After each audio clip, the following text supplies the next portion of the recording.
The forest was a mess of mud, fear, and the thick, greasy smell of smoke. Sergeant Jack Miller from Ohio wasn't a soldier anymore. He was a rabbit, a wounded one, heart hammering against his ribs so hard he thought they might crack. The orderly retreat of his unit had dissolved hours ago into a nightmare of German machine gun fire and screaming men. A shard of hot metal had found his leg, not a clean shot, but a tearing, jagged thing that left a trail of his own blood in the leaf litter. He ran, or rather, stumbled, a hobbling, desperate gait through the thickening twilight. The sounds of battle faded behind him, replaced by the chilling, organized shouts of German patrols. They were sweeping the woods, mopping up. He was the mess they were cleaning. His vision swam, the world tilting on its axis. He needed to hide, to find a hole to crawl into and pray. Through a break in the trees, he saw it. A chateau. It wasn't a friendly-looking place, all sharp gray angles and dark, empty windows against the bruised purple sky. It looked more like a tomb than a sanctuary. But it was shelter. It was stone. Gritting his teeth against a scream, he half fell, half clawed his way up a small, overgrown embankment, collapsing into a rose bush whose thorns tore at his uniform as if trying to finish the job the shrapnel started. He lay there, panting, listening. The shouts were closer now. A flashlight beam cut through the trees not 50 yards away. With his last ounce of strength, he dragged himself towards the chateau's foundation, finding a small, recessed doorway, half-rotted and choked with ivy. He pushed. It gave with a groan that sounded like a cannon shot to his ears. He squeezed inside, into the cold, damp darkness of a cellar, and let the door swing shut, plunging him into absolute black. He didn't know how long he lay there, shivering on a cold stone floor, the coppery smell of his own blood filling his nostrils. It could have been minutes. It could have been an hour. Then, a sliver of yellow light cut through the darkness. A door at the top of a short flight of stairs had opened. Silhouetted in the frame, holding a single, flickering candle in a silver holder, was a figure so out of place it took Jack's fevered brain a moment to process it. It was an elderly woman, tall and straight as a ruler, dressed in a high-collared, dark gown that might have been fashionable before the turn of the century. Her hair was a cap of intricate silver waves, and her face, though lined with age, was sharp and intelligent, with eyes that reflected the candle flame like chips of flint. She didn't gasp. She didn't cry out. She simply stood there, looking down at the grimy, bleeding American soldier defiling her cellar floor. Jack fumbled for his sidearm, but his holster was empty, lost somewhere in his flight. He was defenseless. "Amerikansky," she said, her voice low and calm, like the sound of a distant cello. Jack just stared, his mind a fog of pain and fear. She descended the stairs slowly, her movements graceful and unhurried. She knelt beside him, the fine fabric of her dress pooling in the dirt. She didn't flinch from the blood or the mud. She held the candle closer, her eyes examining his wound, his face, his uniform. "You are far from home, Sergeant," she said, this time in heavily accented, but perfectly clear English. "Please," Jack croaked, his throat dry as dust. "The Germans, they're right outside." "I am aware," she said, her tone dry. "They have been billeted in my stables for a week. They are most impolite. They track mud." A wild, hysterical laugh bubbled in Jack's chest, but it came out as a pained sob. This woman, in the middle of a war zone, was worried about mud. She reached out a hand, not to touch him, but to gesture for silence. Outside, they could hear the guttural sounds of German voices, very close now. A fist hammered on the main door of the chateau, the sound echoing through the vast house. The woman's eyes locked with Jack's. In them, he saw no fear, only a cool, calculating resolve. "You will be quiet," she whispered, a command, not a request. "You are a ghost, and ghosts do not make a sound." She blew out the candle. The world went black again. Jack held his breath, listening to the sound of her footsteps receding up the stairs, the creak of the door opening, and the polite, icy tone of her voice as she addressed the soldiers. "Guten Abend, Herr Kommandant," she said. "To what do I owe this intrusion?" The German officer's voice was clipped, impatient. "We are searching for a fugitive, Frau de St. Clair, a wounded American. He was seen heading this way." "An American? In my home?" Her voice was laced with a disdain so sharp it could cut glass. I assure you, Commandant, the only invaders I have are the ones you have so kindly installed in my stables. You are welcome to search, of course, but please, do try not to damage the Louis XIV furniture. It is irreplaceable. Jack heard the heavy tread of boots as soldiers entered the hall. He pressed himself deeper into the cold stone, trying to become part of it. He heard doors opening and closing, voices calling out. They were getting closer. A beam of a flashlight played under the door to his cellar hiding place. He squeezed his eyes shut, waiting for the door to burst open. But it didn't. The door to the lower cellar, mean dame? It appears to be stuck, the commandant said, his voice just on the other side of the wood. Ah, that, the Dowager, Madame de St. Clair, said with a dismissive wave in her voice. It has been sealed since my late husband's time. Damp, ruinous to the wine. I haven't had it opened in 20 years. I doubt your American ghost could walk through solid oak. There was a moment of tense silence. Jack could almost feel the German officer's suspicion. Then, the bootsteps retreated. Very well. My apologies for the disturbance, the commandant said, though he didn't sound sorry at all. The war is a disturbance, Commandant. One learns to endure, she replied, and Jack heard the great front door close, followed by the firm click of the lock. Silence descended once more. Jack let out a breath he didn't realize he'd been holding, his body trembling with relief and pain. A long time passed. Then, the cellar door opened again. No candle this time, just a sliver of moonlight from a high, grimy window. Madame de St. Clair came back down the stairs. She was carrying a bowl of water, clean linen, and a small, ornate box. The commandant, Major Strasser, is a meticulous man, she said quietly, as if commenting on the weather. He will not give up so easily. But for now, you are safe. She knelt again and began to clean his wound with a touch that was surprisingly firm and capable. The water stung, but the gentle efficiency of her hands was a comfort. Why? Jack whispered, his voice raw. Why are you doing this? You could have handed me over. She didn't look up from her work. This is my home, Sergeant. For 400 years, my family has held this land. We do not surrender to invaders, whether they wear spiked helmets or the more modern variety. She opened the box, revealing a surgeon's kit of gleaming, terrifying instruments.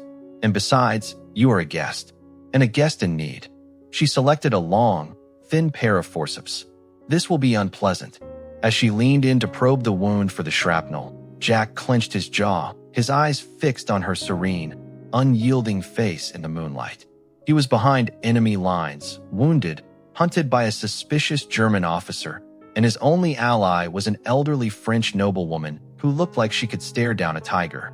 The war, for Jack Miller, had just gotten very, very complicated. The pain was a white-hot fire, so intense it stole the breath from Jack's lungs. He bit down on the leather strap Madame de St. Clair had provided. A scream trapped in his throat as she worked the forceps deep into the torn muscle of his leg. Her hands, wrinkled and dotted with age spots, were impossibly steady. There was no hesitation, only a quiet, focused determination. With a final, sickening tug, she pulled a twisted, bloody piece of metal from his leg and dropped it with a soft clink into the porcelain bowl. Jack collapsed back onto the thin pallet of blankets she'd arranged for him, sweat pouring down his face, his body trembling with shock. The worst is over, she stated, her voice calm as she began to clean the wound again, this time with a clear, pungent liquid from a dark bottle. It smelled of herbs and alcohol and burned like hellfire. The brandy is from '96. A fine vintage for sterilizing, no? Jack could only manage a weak grunt. As the searing pain subsided to a deep, throbbing ache, he took his first real look at his surroundings. He was no longer in the dank cellar. Under the cover of that first, tense night, she had somehow managed to help him, half carrying, half dragging him, up a hidden, narrow servant staircase to a small room tucked deep within the chateau's warren of corridors. It was a forgotten space, tucked under the eaves. A single, round window, thick with dust, let in a pale, gray dawn.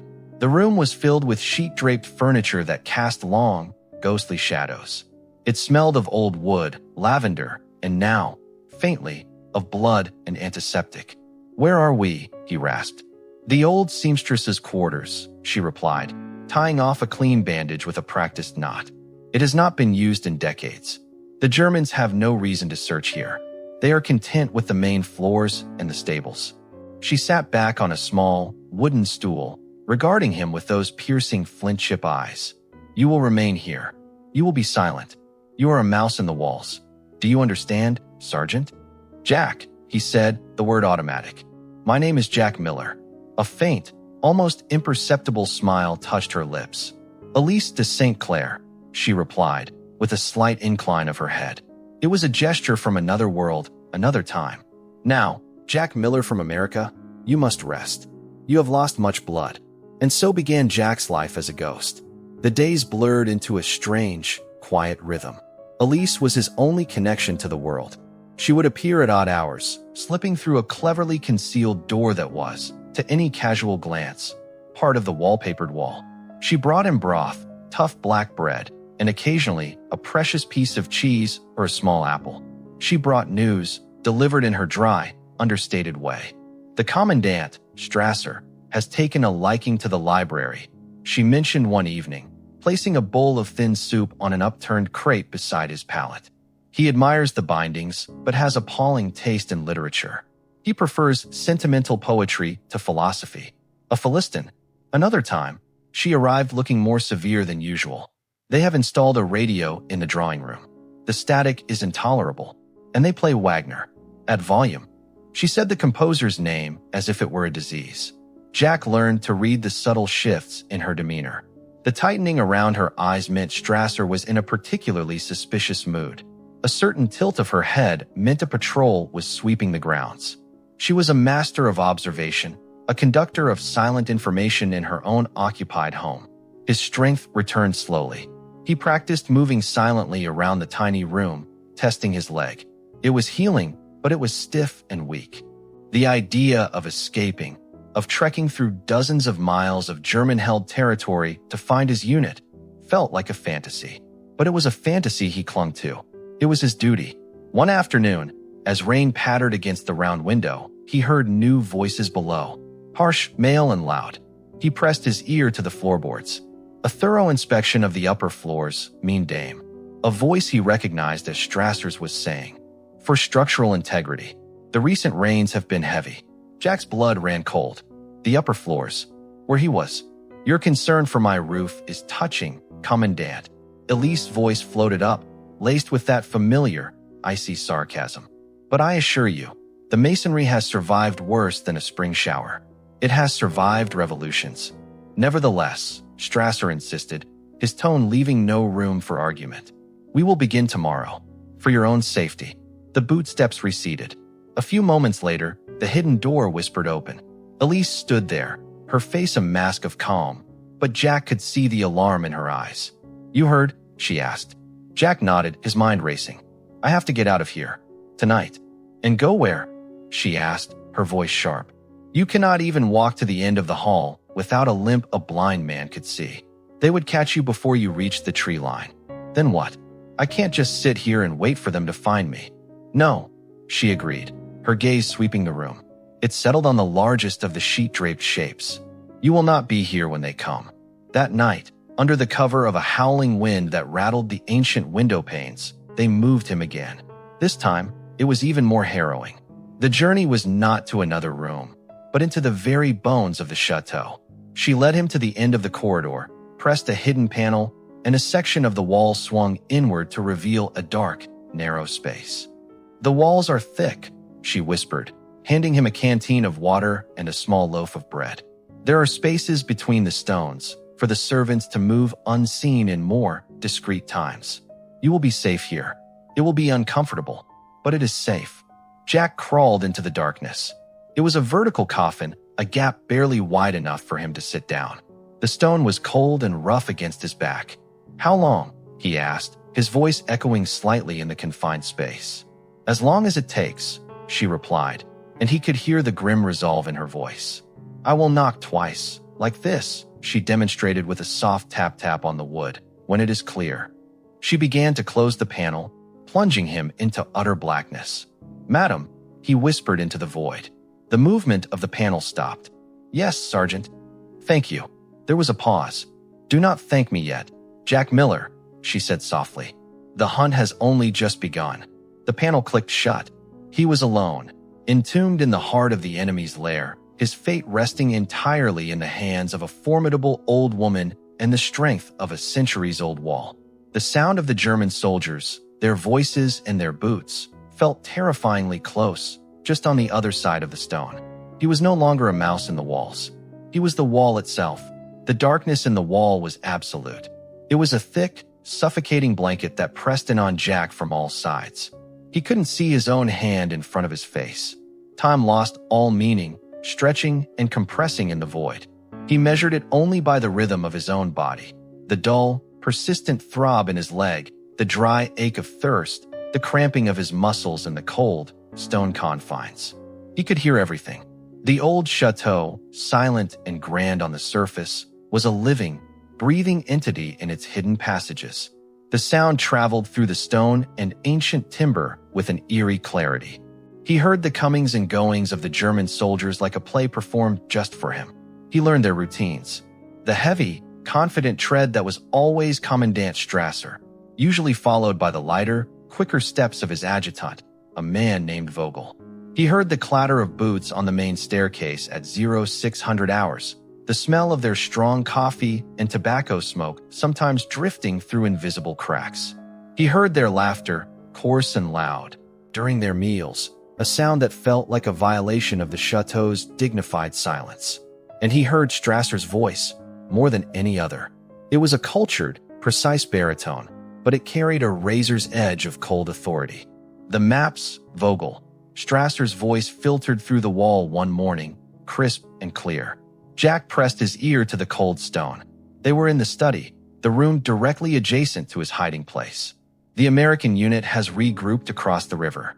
They are licking their wounds. They will not try another crossing for some time. Then the rat we are looking for is truly alone. Her major, Vogel's younger voice replied. The rat is here, Vogel, Strasser said, his tone certain. I can feel it. The old woman is too calm. She watches us with the eyes of a sphinx. She is hiding something. Perhaps she is just a proud, old aristocrat who dislikes our presence. Perhaps. Or perhaps she is playing a very dangerous game. There was the sound of a glass being set down, hard. The search of the upper floors yielded nothing. But that does not mean he is not here. He is wounded. He cannot have gone far. Increase the patrols in the gardens. Check the outbuildings again. I want every inch of this property turned over. Jack's heart hammered against his ribs. They weren't giving up. He was a loose end, an insult to Strasser's meticulous control. The hours bled together. He dozed fitfully, his dreams filled with chases through endless, dark corridors. He was jolted awake by the sound of Elise's signal. Two soft, distinct taps on the other side of the panel. It was the only human contact he had, a tiny anchor of sanity in the sea of darkness. He would tap back twice in return, a silent "I'm alive." Once, after a long stretch of silence, the panel cracked open a sliver. No light entered, as the corridor outside was also dark. It was the deep of night. A gift, Elise's voice whispered, and a small, cloth-wrapped parcel was pushed through the opening. It contained a chunk of cold chicken and a real, ripe pear. It was the most delicious thing Jack had ever tasted. As he ate, savoring every bite, she spoke quickly and quietly. Strasser is impatient. He has received orders to tighten control of this sector. Your presence is a personal affront to him.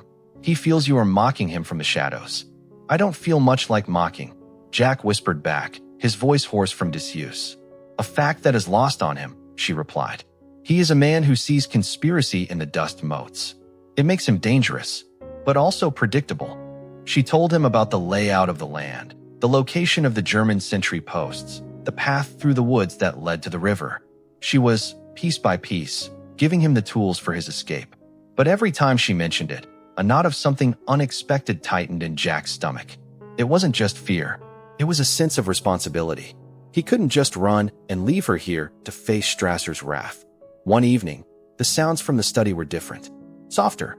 It was the sound of a record player, a slow, sad piece of piano music that seemed utterly out of place. Chopin. Elise's voice came through a small gap near the floor, startling him. She must have been sitting on the other side of the wall, in the hidden corridor. Strasser is in a contemplative mood. It is when he is most dangerous. They listened together, the melancholy notes seeping through the stone. Then, the music stopped abruptly. Such beauty, Strasser's voice mused, loud enough to be heard. He seemed to be talking to himself, or to Vogel. It belongs in a museum, not in this provincial backwater. This entire country is a museum, curated by relics like the Dowager. They cling to the past because they have no future. There was a venom in his words that was new, a personal contempt. The sooner we are done with this place and its ghosts, the better, Strasser continued. I am tired of this cat and mouse game. If the American will not show himself, perhaps we need to smoke him out. Increase the pressure on the old woman. A misplaced requisition order. A discovery of contraband in the cellar. Something to remind her who is in control. Jack felt a cold fury wash over him. He balled his fists, his nails digging into his palms. He heard Elise shift on the other side of the wall. Her voice was a low, fierce whisper. He seeks to break my spirit, to make me careless or afraid. He could almost see the defiant lift of her chin. He does not understand. This chateau, this land, it has weathered tyrants before. They are all just passing storms. In that moment, crouched in the oppressive darkness, Jack realized the truth. This was no longer just about his survival. It was no longer a simple equation of a soldier evading capture. He was no longer just a ghost in the walls. He had become a secret, silent partner in a battle of wills between two formidable opponents, a ruthless German officer and an unyielding French dowager. And he knew, with a certainty that settled deep in his bones, that he could not, would not, leave her to fight it alone. The pressure, as Strasser had promised, began to increase. It started subtly, a slow tightening of the vice. Jack, from his stone prison, heard it all. First, it was the requisition. Two burly soldiers arrived at the chateau's main door, their voices loud and officious. By order of Commandant Strasser, one announced, "We are to collect the silver service, for the morale of the officers." Elise's response was pure ice. The silver was crafted for Louis XV. It is not for stirring your coffee. You may tell the commandant that the only thing he will find in this house is dust and disappointment. There was a tense silence. Jack held his breath, expecting violence. But it didn't come. The soldiers left, empty-handed, but the message was sent. The next day, it was the inspection. Vogel himself led a team that spent hours in the cellar, ostensibly checking for structural damage.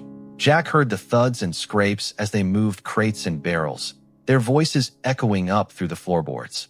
He heard one of them, with feigned surprise, find a dusty, pre-war hunting rifle that had belonged to Elise's late husband.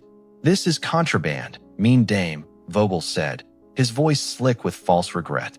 "All weapons are to be surrendered. This is a serious matter. The only thing that rifle has shot in 40 years is pheasant," Elise retorted, her voice dripping with scorn. "But by all means, take it. Perhaps you can use it to hunt for your missing manners." Again, they retreated, but the noose was tightening. Jack felt a helpless rage building inside him. He was a soldier, trained to fight, to act. Being stuck in the dark, listening to this psychological war against the old woman who had saved his life, was a special kind of torture.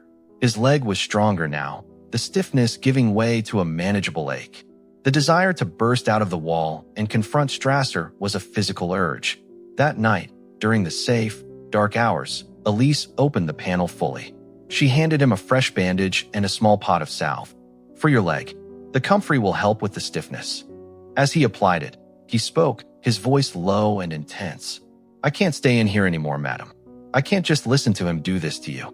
It's only a matter of time before he finds a real excuse to do something worse." She studied him in the faint moonlight filtering from the corridors and window. "And what is your alternative, Sergeant? A glorious charge down the main staircase? You would be dead before you reached the bottom, and I would be shot for harboring a spy. Is that the noble protection you offer?" Her words were like a bucket of cold water. He looked away, frustrated. "So what do we do? Wait for him to win." "We do what those without power have always done," she said calmly. "We use our wits. We make him doubt his own, and we wait for an opportunity." "An opportunity for what?" "For you to leave," she said, her gaze unwavering. "That has always been the goal, has it not? To rejoin your unit." It was. Of course it was. But the words now felt hollow. leaving meant abandoning her to face the consequences alone. Strasser would know she had been the one hiding him. The contraband rifle would be just the beginning. An opportunity, of a sort, presented itself 2 days later. Jack heard a new voice in the study, a young, nervous Frenchman, the mayor of the nearby village. He was stammering, trying to explain a shortage in the monthly agricultural quota. The rains, her commandant, they ruined the potato crop. We cannot possibly. Excuses are the currency of the weak, Monsieur le Maire. Strasser cut him off, his voice like a whip crack. The quotas are not a suggestion. They are a requirement. If your people cannot meet them, then rations for the village will be halved. Perhaps hunger will improve their farming skills. Jack heard the mayor's desperate pleas, which were met with stony silence. Then, the sound of the man being ushered out, defeated. A plan, reckless and half-formed, began to take shape in Jack's mind. It was born of frustration and a burning need to do something, to strike back, even in a small way. He waited until the chateau was quiet, deep in the witching hour.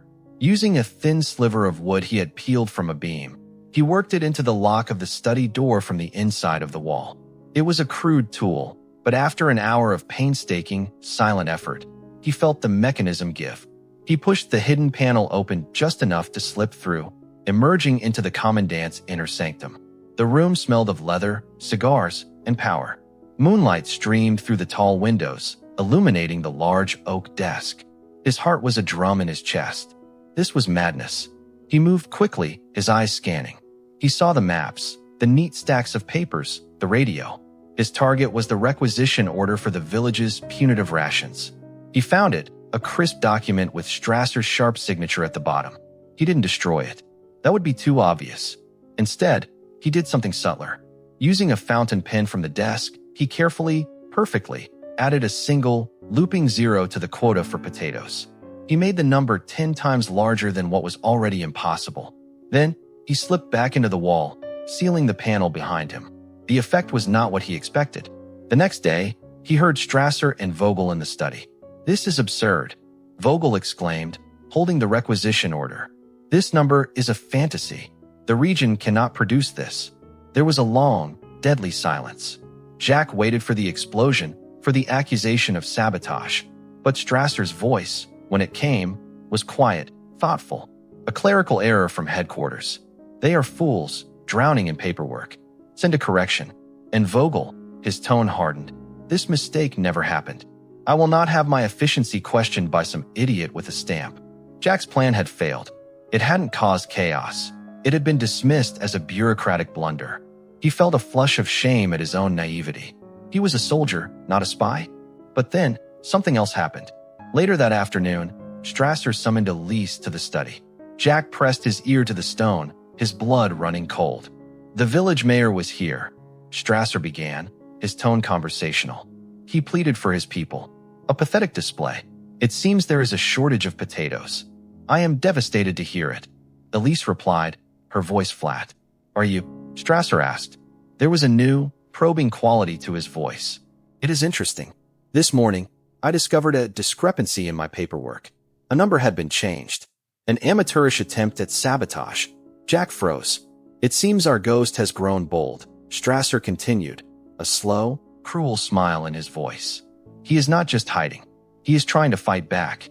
And that, mean dame, is a very, very foolish thing to do. Because now, I am no longer just hunting a fugitive.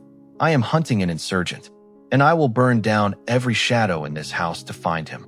Jack slid down the cold stone wall, burying his face in his hands. He hadn't helped. He had made everything infinitely worse. He had given Strasser exactly what he wanted, proof that his prey was close, and that he was vulnerable. The game had just changed, and Jack, trapped in the dark, feared he had just signed both their death warrants. The atmosphere in the chateau became electric, a silent storm waiting to break. Strasser's presence was now a constant, oppressive weight. Jack heard his measured footsteps pacing the halls at all hours, a predator patiently circling its prey. The random, unannounced searches resumed, more thorough and invasive than before. Drawers were emptied, furniture was moved, and the soldiers' voices held a new, sharp edge of anticipation. They knew the commandant was close, and they were eager to please him. Elise did not open the hidden panel for 2 full days. The silence from her side of the wall was more terrifying to Jack than any sound. He was trapped with his own guilt, his mind racing through every terrible possibility. Had they found her out? Had his stupid, reckless act cost her everything? Finally, on the 3rd night, the signal came. Tap, tap. It was softer than usual, hesitant. He tapped back, his heart in his throat. The panel slid open a crack. No food was offered this time. Only her voice, strained and thin with a tension he had never heard before. "You must go," she whispered, the words rushed. "Soon. Tomorrow night." "What's happened?" Jack asked, dread coiling in his stomach. "Strasser is focusing his attention," she said evasively. "He has questioned me for hours. Not with threats, but with logic. He lays out a timeline of your disappearance, the limits of a wounded man's travel. He circles this chateau on his map like a vulture. He knows, Jack. In his bones, he knows you are here. He is waiting for one mistake." "I'm sorry," Jack said, the words utterly inadequate. "The requisition order, it was stupid. It was human," she corrected, a flicker of her old strength returning. "But it has forced our hand. The river patrols shift at midnight. There is a small, wooden dock half a kilometer east of here, behind a screen of willow trees. A boat is there. It is old, but it should hold. It will take you across the river."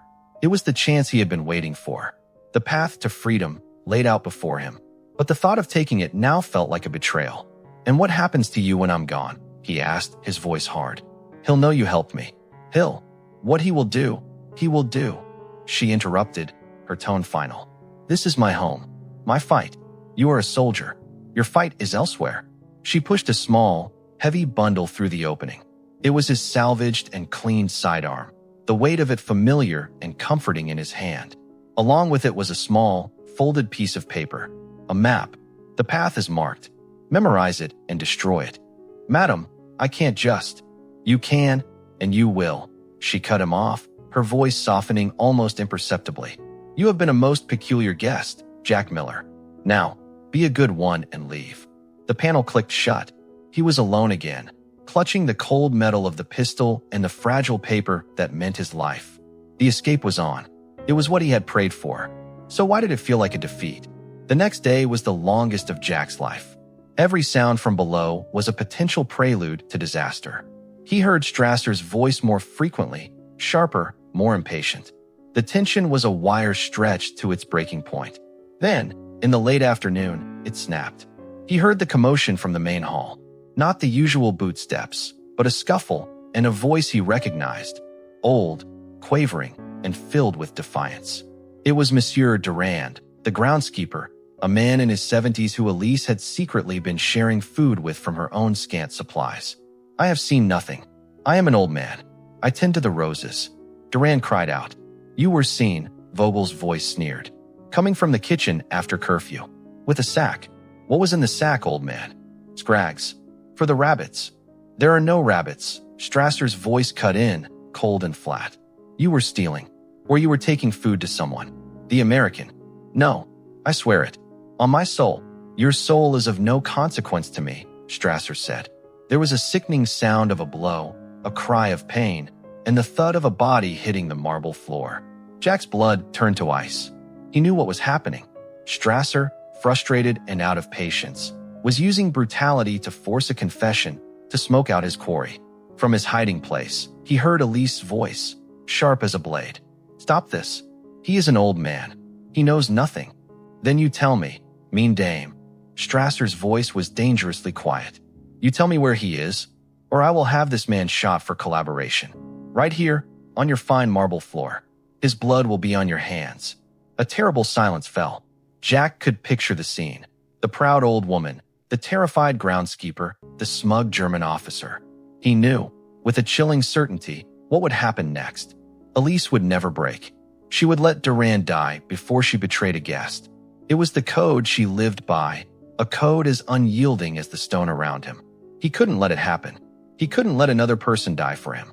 The map, the boat, the escape, it all vanished from his mind, replaced by a single, clear purpose.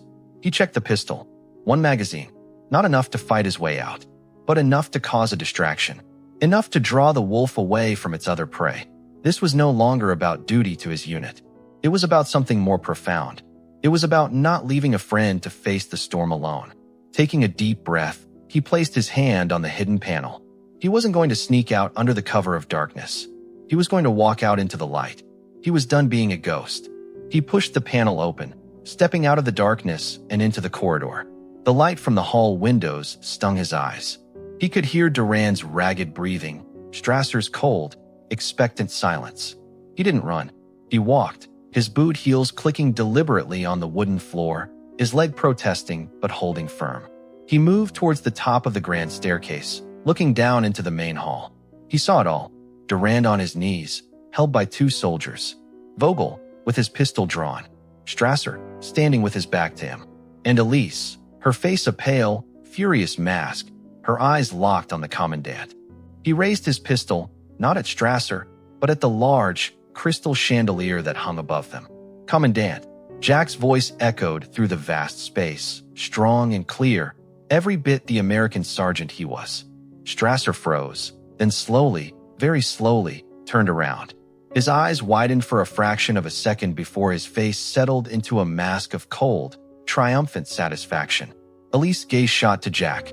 He saw it then, in her eyes, not relief, not gratitude, but a furious, devastating despair. She had sacrificed so much to keep him safe, and he had just thrown it all away. The ghost appears, Strasser said, a slow smile spreading across his face. At last, Jack kept his pistol raised, his heart hammering, not with fear, but with a strange, defiant calm. The hunt was over. The real battle was about to begin. For a long, suspended moment, nobody moved. The grand hall of the chateau was a frozen tableau of shock and triumph. The only sound was the ragged gasp from old Durand and the faint, almost imperceptible sigh of despair from Elise. Strasser recovered first, his smile widening into something predatory. Sergeant Miller, we have been waiting for you to join us. He gestured with a casual hand. Lower your weapon. This melodrama is unnecessary. Jack kept the pistol trained on the chandelier, his eyes locked on Strasser. Let the old man go. And the woman, this is between you and me. Everything in this house is between me and you. Strasser countered smoothly. He took a step forward. You are a soldier. You understand tactics. You are outnumbered, outgunned, and you have nowhere to run. Surrender, and I give you my word as an officer, they will not be harmed. A harsh, dry laugh escaped Jack's throat. Your word? The word of a man who threatens to shoot old men for scraps of food? I don't think so. He tightened his grip on the pistol. The first one of your men who moves, I put a bullet through that crystal. I might not hit you, but the shrapnel will be messy. Now let them go. Strasser's eyes narrowed. He was a man of control, and this American was introducing chaos into his perfectly ordered world. He weighed the options. A dead American sergeant was still a victory, but a live one for interrogation was a prize. The old woman and the groundskeeper were meaningless. He gave a curt, almost imperceptible nod to Vogel. Vogel, looking displeased, holstered his weapon and gestured for the soldiers to release Durand. The old man scrambled away, collapsing into a sobbing heap near the wall. Now the lady, Jack said, his voice firm. Strasser's gaze flicked to Elise. Madame de St. Clair is a guest in her own home. She is free to go wherever she pleases. The sarcasm in his voice was a weapon in itself. Elise did not look at Strasser. Her eyes were fixed on Jack, filled with a storm of emotions, fury, grief, and a dawning, terrible understanding. He wasn't doing this just to save Durand. He was creating a diversion. For her. Jack, do not, she began, her voice thick. It's okay, madam, he said, cutting her off, his voice softening for the first time. Thank you. For everything. It was a goodbye. She heard it. So did Strasser. Enough of this. The commandant snapped, his patience evaporating. He took another step. Sergeant, this is your final. Jack pulled the trigger. The gunshot was deafening in the enclosed space. The bullet shattered a central crystal prism in the chandelier, and a shower of glass rained down on the Germans, causing them to duck and shout in confusion. It was the split second he needed. He didn't fire again. He turned and ran. He bolted back down the corridor, not towards his hiding place, but towards the servants' staircase at the rear of the chateau, the escape route Elise had mapped for him. Shouts and a volley of gunfire erupted behind him, bullets splintering the doorframe as he crashed through it and into the narrow, dark stairwell. He took the steps two at a time, his legs screaming in protest, adrenaline flooding his system. He could hear the thunder of boots in pursuit. He burst out of a side door into the cool, damp night air. The gardens stretched before him, dark and menacing. He ran. He ran as he had never run before, ignoring the fire in his lungs and the ache in his leg, following the map he had burned into his memory. Through the overgrown hedge maze, past the silent fountains, his boots sinking into the soft earth. Behind him, whistles blew and flashlights cut swathes through the darkness. He reached the screen of willow trees, their long branches whipping his face. And there it was, the small, rickety wooden dock, and tied to it, a shallow, flat-bottomed boat. He didn't hesitate. He scrambled into the boat, nearly capsizing it, and fumbled with the knot. It was tight, swollen with damp. He drew his knife, sawing frantically at the rough rope. A flashlight beam found him. Halt. Halt, Odorichskies. The rope snapped. Jack shoved the boat away from the dock with all his strength just as the first shot rang out, kicking up a plume of water next to him. He grabbed the oars, pulling with a frantic, desperate rhythm, putting the dark mass of the shore between him and the muzzle flashes. More shots, the zip of bullets passing overhead. He rowed, his back to the far shore, his entire world narrowed to the slap of water against the wood and the burning in his muscles. Slowly, agonizingly slowly, the French shore receded, and the opposite bank, a dark, promise-filled line, grew closer. The shooting stopped. He was out of effective range. He could see the Germans on the dock, tiny figures gesticulating in frustration. He had made it. He was across the river. He was free. He let the oars rest, his body trembling with exhaustion and relief. He looked back one last time at the chateau, a silent, brooding silhouette against the night sky. He thought of Elise, alone in that house with Strasser. The guilt was a physical pain, sharper than any shrapnel. Weeks later, Sergeant Jack Miller, having been debriefed by a skeptical but ultimately grateful intelligence corps, was reassigned to a new unit. The war ground on, a relentless machine of mud and metal. He fought. He survived, but a part of him remained in that chateau, in the darkness between the stones. Then, in the chaotic, joyous aftermath of the war, he found his way back. The region was scarred but healing. He walked the now familiar path, his heart in his throat. The chateau stood, its gray stone weathered but unbroken. The rose bushes were blooming. He knocked on the great front door. It was opened by a young woman he did not recognize. Before he could speak, a voice, sharp and familiar, called from within. "Who is it, Celeste?" And then she was there, standing in the doorway. Elise de St. Clair. She looked older, thinner, but her back was just as straight, and her eyes held the same flinty resolve. She looked at him, this American soldier in a clean uniform, and for a long moment, she said nothing. Then, a slow, genuine smile, the first he had ever seen from her, touched her lips. "So," she said, her voice as dry as ever, "the ghost has returned. I trust you will be staying for dinner this time, and perhaps you can explain why my best chandelier has a bullet hole in it." Jack Miller finally felt the weight in his chest begin to lift. He was home. The end.